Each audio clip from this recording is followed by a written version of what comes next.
m'appelle Bruno de la Tour, je travaille dans le domaine de la domotique depuis la fin de l'année 1983, date à laquelle j'ai inventé le concept de domotique et le mot domotique lui-même, déposé en 84.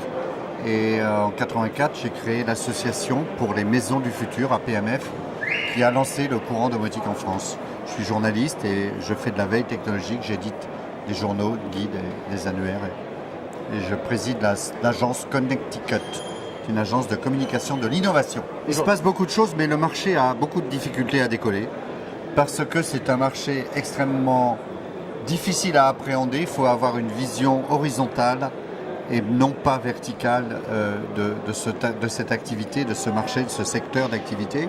Et donc, il faut que les acteurs du marché puissent comprendre qu'ils doivent travailler en équipe, ils doivent travailler en collaboration avec les autres acteurs du secteur. Il faut comprendre que le rôle de la femme est primordial sur ce marché. Il faut comprendre que l'ergonomie est aussi primordiale et que la domotique ne doit pas être un marché d'installation, mais doit être un marché d'usage. C'est-à-dire que les produits, les systèmes doivent fonctionner. Et contrairement à ce qui se passe chez moi, quand on arrive dans une pièce, qu'on appuie sur l'interrupteur, le volet doit s'ouvrir et la lumière doit se mettre en fonction, ce qui n'est pas le cas. Donc c'est un marché difficile et qui est capital parce qu'il va toucher des nouvelles couches de clientèle, en particulier les handicapés, les personnes âgées, etc.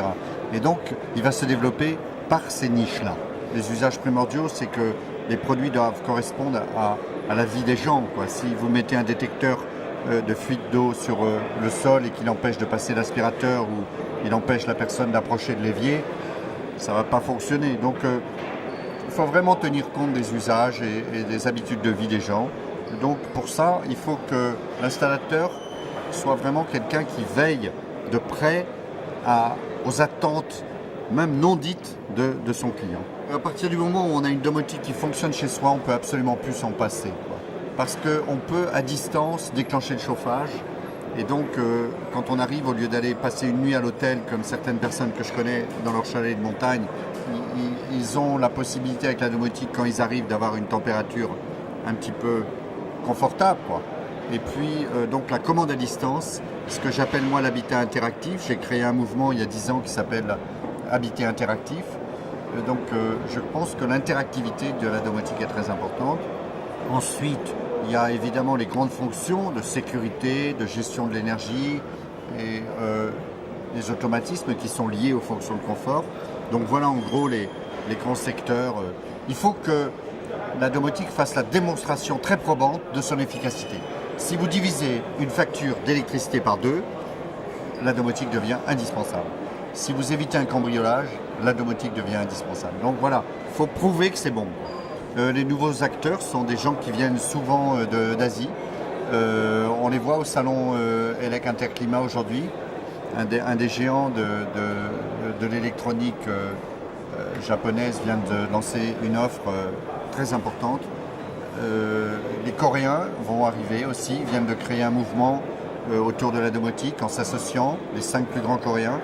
Donc c'est un marché de masse pour demain. Je ne sais pas quand sera demain, mais en tout cas, il va y avoir des rouleaux compresseurs qui vont arriver sur le marché en offrant une domotique qui va prendre en compte la cuisine de façon très importante.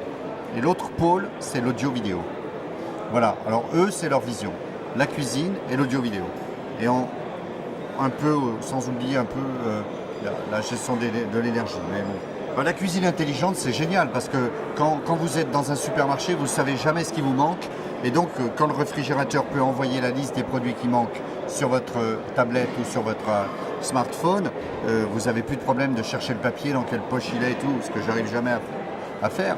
Donc, la cuisine communicante, c'est la cuisine qui informe de l'état du four, de l'état de la cuisson à distance, hein, dans votre jardin, dans une pièce voisine. Et puis, les produits communiquent entre eux et aussi communiquent avec le tableau électrique. Et donc, ils permettent de faire du délestage et de rationaliser les usages. Il y a à la fois la communication et les usages. Moi, dans ma cuisine, j'ai fait sur mon plateau de travail en Corian, j'ai sonorisé la cuisine. Donc quand j'arrive avec mon iPhone, avec ma chanson préférée aujourd'hui, qui est Mélodie des Rolling Stones, que peu de gens connaissent, ma cuisine se met à Mélodie.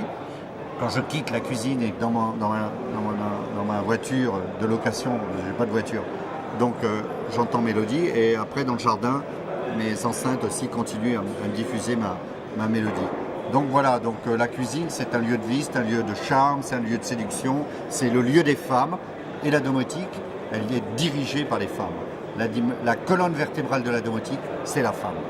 Femininity, c'est le concept le plus important qui est venu ces dernières années d'Asie pour la domotique, et le Woman Acceptance Factor, c'est-à-dire le fait que les femmes doivent accepter la domotique, c'est le truc le plus important. Peu de constructeurs ont retenu cette idée-là.